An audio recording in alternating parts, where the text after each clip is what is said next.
There was a carnival that came to town once a year, and with it came the notorious funhouse. It was a sprawling maze of mirrors, twisting corridors, and rooms filled with all sorts of illusions. The locals always said that this funhouse was different, that it was alive in some way. But of course, nobody really believed it. One year, a group of teenagers decided to visit the funhouse late at night after all the younger kids had gone home. They laughed and joked as they entered, ready to make fun of the silly tricks and mirrors. But as they ventured deeper into the funhouse, the laughter started to die down.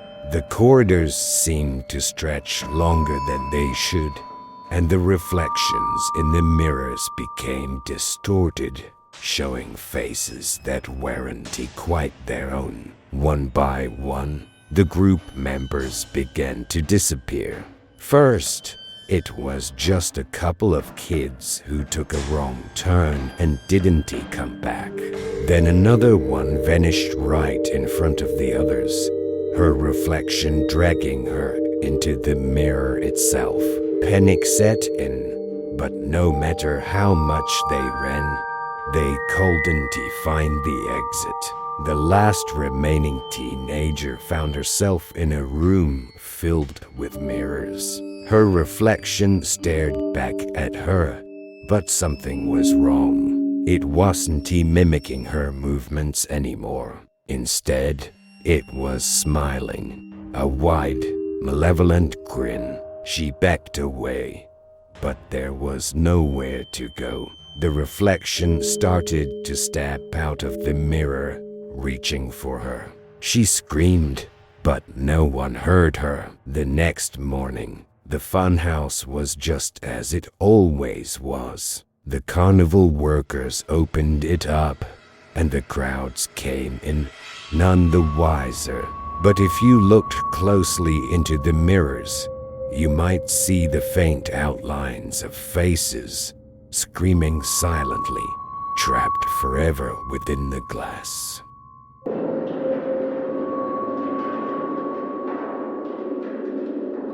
In a small, forgotten town, a strange carnival appeared one foggy night. Among the various attractions, one booth stood out, a puppet show run by an old man known only as the Marionette Master. His puppets were incredibly lifelike, their movements fluid and almost human. The show was mesmerizing, but there was something off about it. The townspeople were curious, so they flocked to see the performance.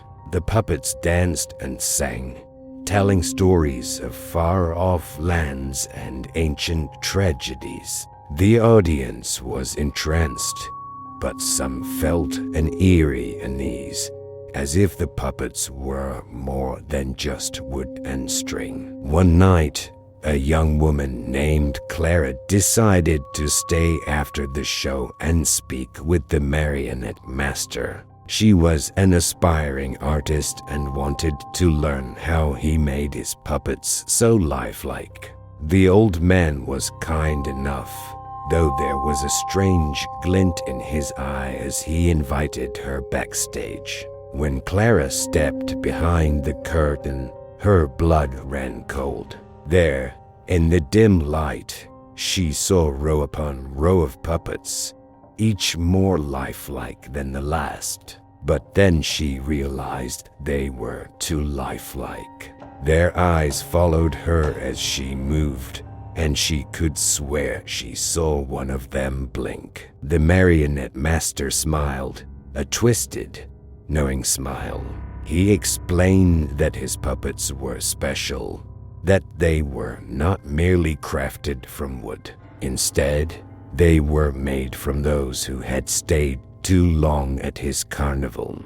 He had perfected an ancient art that allowed him to transform living beings into puppets, trapping their souls within the wooden shells forever. Clara tried to run, but it was too late. The last thing she saw was the marionette master raising his hand. And then everything went dark. The next night, the puppet show continued as usual.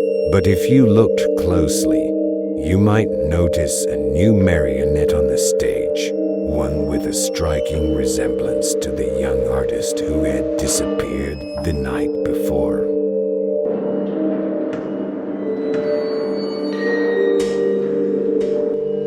The carnival had a dark history that the locals never talked about.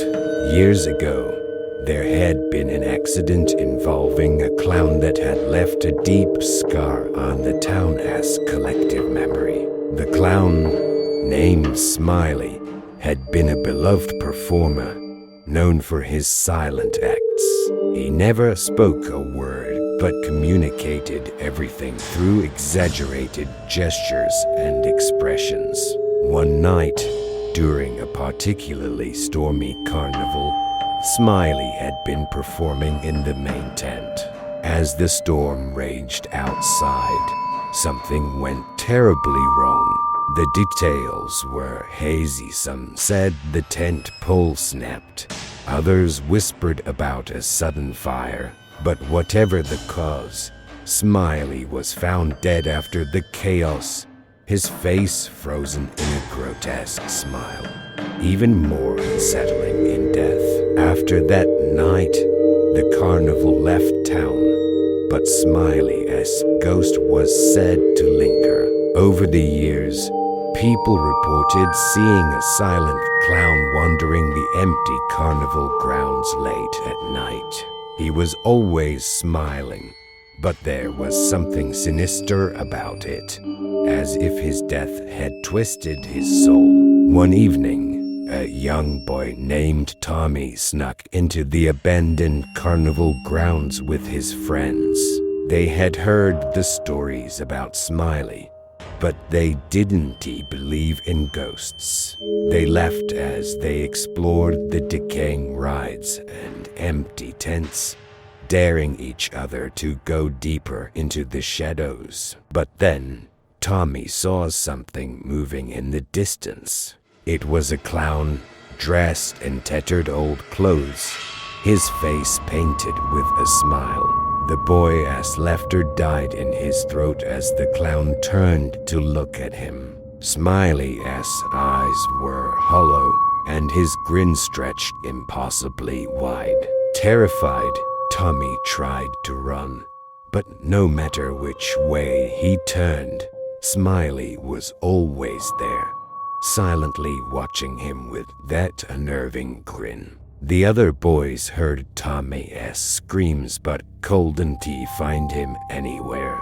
They searched until dawn, but Tommy was gone. The next morning, the townspeople found an old photograph on the carnival grounds. It showed the group of boys, but in the corner, there was something new: Smiley the clown, smiling silently beside them. Tommy was never found, but if you visit the carnival grounds at night, they say you can still hear faint laughter, followed by the sound of shuffling footsteps, as Smiley continues his endless search for new friends. These stories weave together the eerie and supernatural elements often associated with carnivals, creating a chilling atmosphere that lingers long after the tales are told.